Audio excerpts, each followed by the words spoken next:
So operations research can be defined as the science of making decisions. It is a family of quantitative methods that enable us to abstract problems from reality and then work on those problems in mathematical form and to identify the most appropriate solution for the problem at hand. I believe in having a passion when you pursue your research challenges, and it's just I'm more passionate working on societal problems rather than maximizing somebody else's revenue.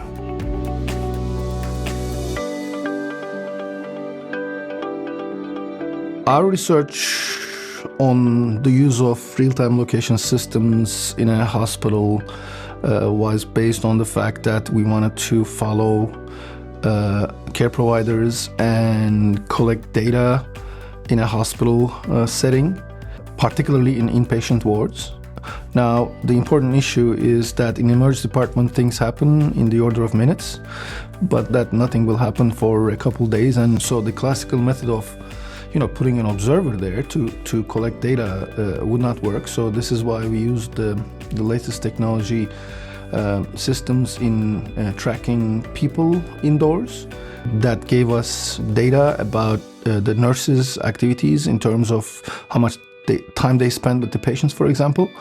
And the issue was that the surgical services department of the hospital was moving to a new pavilion with a 4 times larger footprint.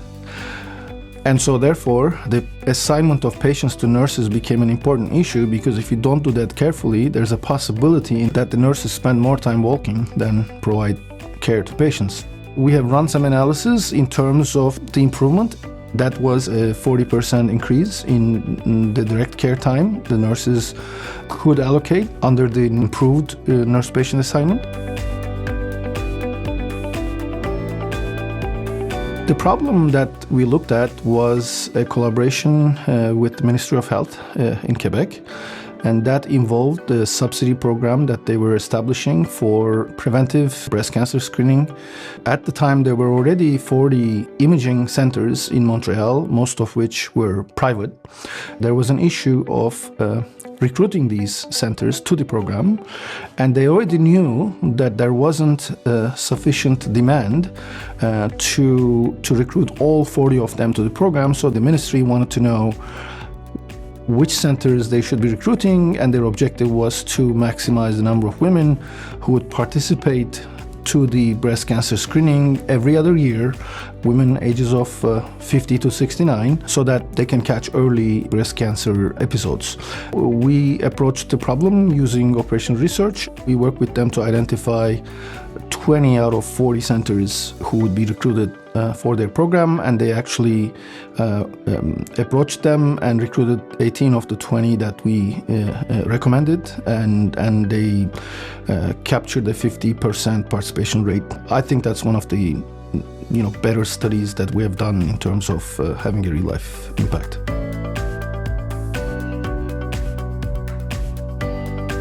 Public sector and private sector have a number of similarities and a number of important differences, and one of the important differences is the objectives that you're pursuing. So in private sector, it's often maximizing the profit, maximizing revenue or shareholder value, but in the public sector, you're not providing services typically to make revenue. You would like to actually maximize the access to the services that you are providing. So it is important to recognize that the businesses and the public sector actually do not necessarily have aligned objectives. So the key to these two sectors actually collaborating is, number one, to go from a transactional relationship to a more strategic partnership. In other words, not pursuing a government subsidy on the basis of a single project. And secondly, to the extent that you could do that, then you can actually bring together the strengths of both sectors. Each sector has its own different types of data that they keep, and so therefore bringing together data infrastructure would be very, very helpful in making more informed decisions. But I think the key issue is to identify a set of common objectives that they can align their interests in and also agree on certain measurements as to how those objectives are being measured. If that is not done, then the way we operate is that the government make regulations and industry tries to find loopholes in those regulations to operate the way they want to operate, and that is not a very sustainable approach.